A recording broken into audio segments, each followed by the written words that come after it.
Most people think getting rich is about working harder, earning more, or finding the perfect investment. That's why most people stay broke. Wealth is not built by effort alone. It's built by understanding how the world actually works. 2026 will not reward hustle without insight. It will punish people who ignore cycles, misunderstand risk, and react emotionally to change. If you don't do these 5 things starting now, it won't matter how smart or motivated you are.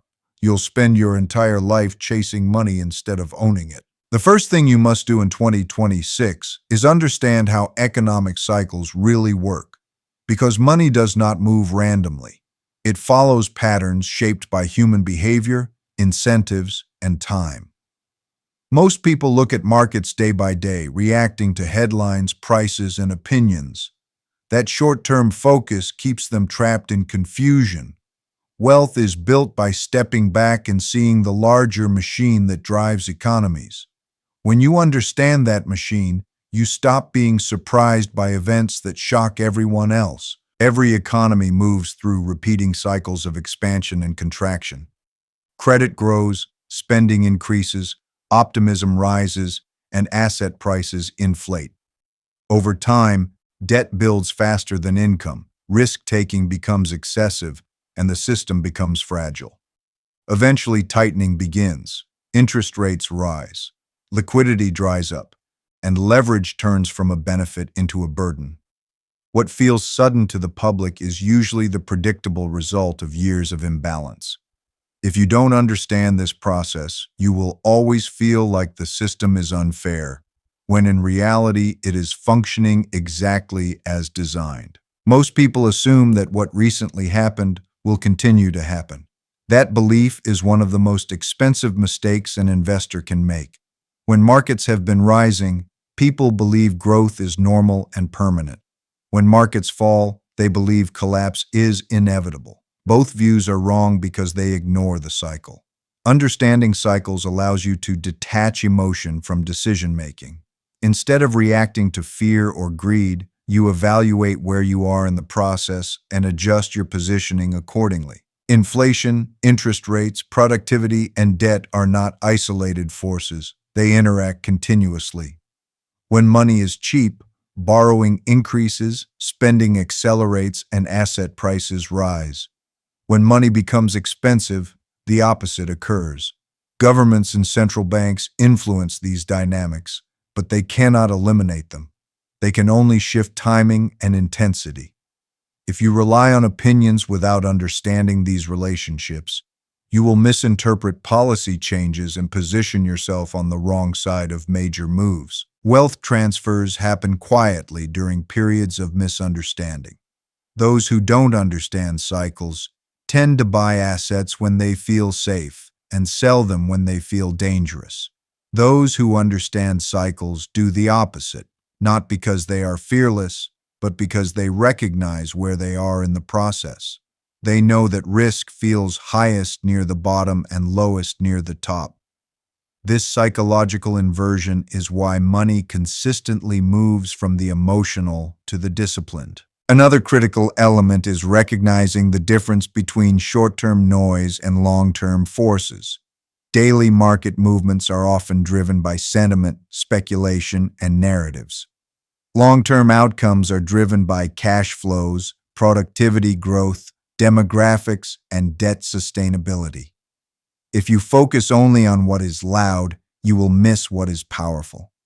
Understanding cycles trains you to prioritize what matters over what is popular. People often believe that learning economics is abstract or theoretical. In reality, it is practical survival knowledge. Your job security, investment returns, purchasing power, and lifestyle are all influenced by where the economy is in its cycle. If you don't understand this, you will attribute outcomes to luck, bad timing, or external forces instead of recognizing cause and effect.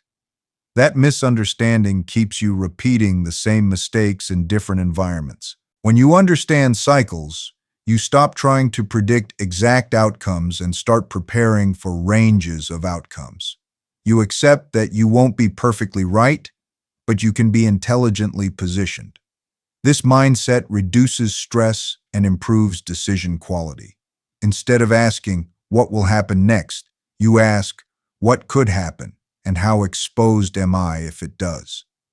That shift alone separates people who preserve and grow wealth from those who lose it repeatedly. In 2026, the pace of change will amplify the cost of ignorance. Cycles may move faster, reactions may be sharper, and mistakes may compound more quickly. Understanding how the economic machine works is no longer optional, it is foundational. Without this knowledge, effort becomes inefficient, strategy becomes reactive, and money becomes something you chase instead of something you manage intelligently. The second thing you must do in 2026 is build income streams that survive volatility, because stability is the foundation of wealth. Most people believe that making more money is the solution to financial insecurity. But income size matters far less than income structure. An income that collapses when conditions change is not an asset, it is a liability. True wealth is created by designing cash flows that continue even when markets shift, industries evolve, or economic pressure increases. Relying on a single source of income places your entire financial life at the mercy of one system. If that system weakens, you weaken with it. Jobs disappear, businesses lose relevance, and demand changes faster than most people can react. When all of your income depends on one role, one client, or one economic condition, every downturn becomes a crisis. Wealthy individuals understand this and spread their exposure across different drivers of value. Income streams should respond differently to different environments. Some perform well during growth, others protect during contraction. Some benefit from inflation, others from stability. The goal is not to build as many income streams as possible, but to build complementary ones. When one stream slows, another offsets it. This balance reduces emotional decision-making because your survival is not tied to a single outcome. Volatility is not an exception. It is the normal state of the world. Markets fluctuate, technology disrupts, and consumer behavior shifts. People who fail financially are often those who designed their income for perfect conditions. When reality deviates, their model breaks. Building resilient income means anticipating change instead of reacting to it. It means asking how your income behaves under stress, not just how it performs during good times. Many people chase high returns without understanding fragility. They optimize for upside while ignoring downside. This approach works temporarily and fails catastrophically. Sustainable wealth comes from prioritizing durability first. An income stream that grows slowly but reliably often outperforms one that grows quickly and collapses under pressure. Survival is the prerequisite for compounding. Diversification is not just for investments. It applies to income as well. Different skills, different markets, and different revenue mechanisms reduce dependency. Active income, semi-passive income, and asset-based income each play distinct roles. Active income provides immediate cash flow, asset income provides scalability, and defensive income provides protection. When structured correctly, these streams reinforce one another instead of competing for attention. Building resilient income also requires understanding where value is actually created. Income tied to solving real problems tends to last longer than income tied to trends. When you anchor your earning power to skills, systems, or assets that remain useful across environments, volatility becomes manageable. When income is tied to hype or short-term demand, stability disappears the moment conditions change. Another overlooked aspect is adaptability. Income streams should not be static. They should be capable of evolution. As markets change, pricing models shift and distribution channels evolve. Your income system must adjust without collapsing. This requires continuous learning and small, consistent improvements rather than occasional dramatic changes made under pressure. People often delay building multiple income streams because it feels overwhelming. They wait for the perfect opportunity or more time. In reality, resilience is built gradually. Each additional stream reduces pressure and increases optionality. Over time, this creates freedom of decision-making. When you are not financially cornered, you can think clearly, negotiate better, and invest more intelligently. In unstable environments, cash flow equals control. Those with reliable income can buy when others are forced to sell, invest when others retreat, and wait when others panic. Without resilient income, even the best opportunities are inaccessible. Volatility does not destroy wealth on its own. It exposes weak structures. Building income that survives volatility is about designing financial systems that hold together under stress rather than breaking when conditions stop being ideal. The third thing you must do in 2026 is master risk instead of avoiding it, because risk is inseparable from reward. Many people believe that playing it safe will protect them, but avoiding risk entirely is itself a form of risk. Inflation, opportunity cost, and stagnation quietly erode wealth when capital is left idle or decisions are driven by fear. Wealth grows not by eliminating uncertainty, but by understanding it and structuring exposure intelligently. Most financial damage does not come from being wrong. It comes from being wrong with too much size. People often underestimate how a single bad decision, when over-leveraged or poorly diversified, can erase years of progress. Risk management is not about predicting outcomes. It is about controlling the consequences of outcomes.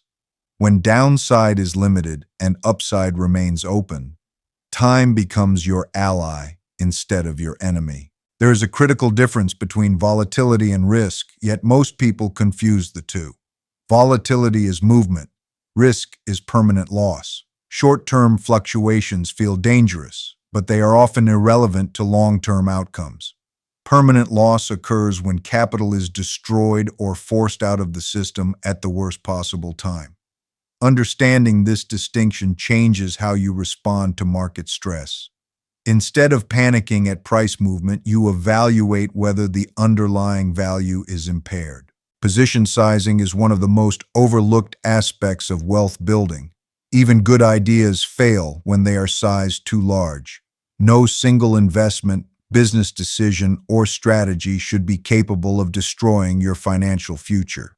When exposure is calibrated properly, mistakes become manageable and learning becomes possible. This approach allows you to stay in the game long enough for compounding to work. Diversification is not about maximizing returns, it is about survival. Concentration can create wealth, but without risk controls, it can also destroy it.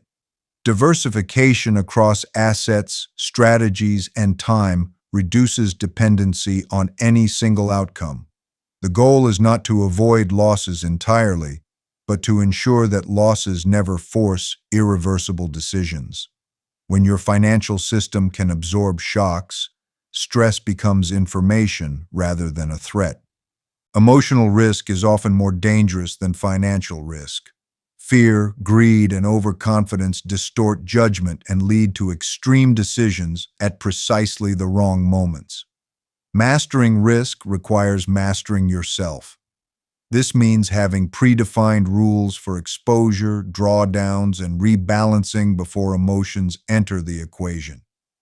Discipline is not willpower in the moment. It is structure created in advance. Another key element of risk mastery is asymmetry. The most powerful opportunities are those where potential upside significantly outweighs potential downside. These situations are rare and require patience, but they drive disproportionate results. When you consistently place small amounts of capital into asymmetric opportunities, losses become limited, and occasional successes move the entire system forward. Time horizon is also a form of risk control.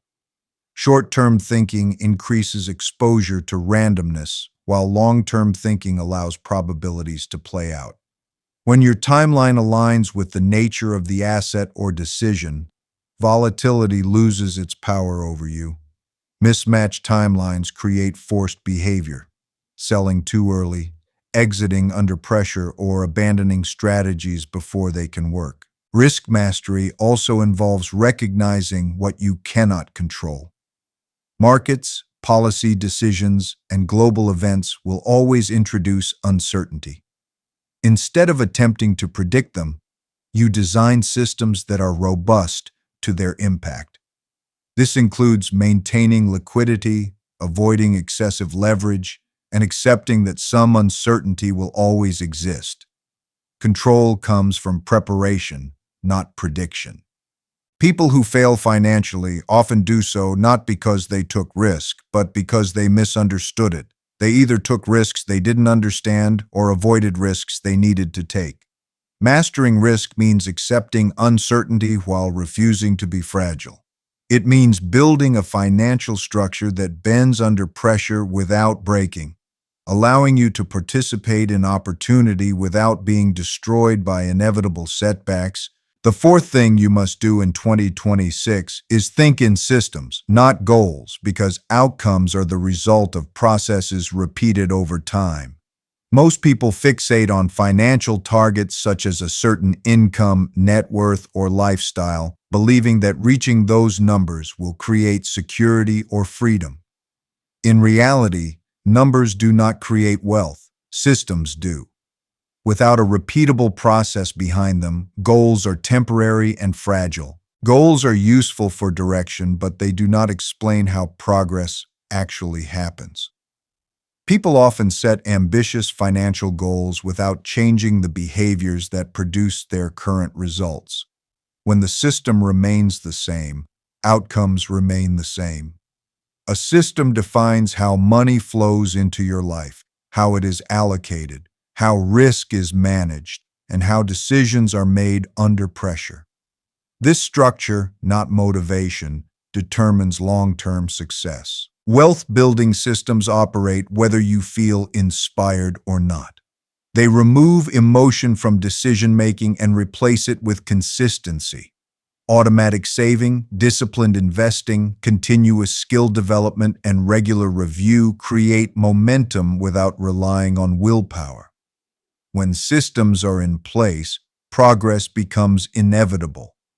When systems are absent, even strong intentions fade under stress or distraction. Most people measure success by short-term results, which encourages reactive behavior.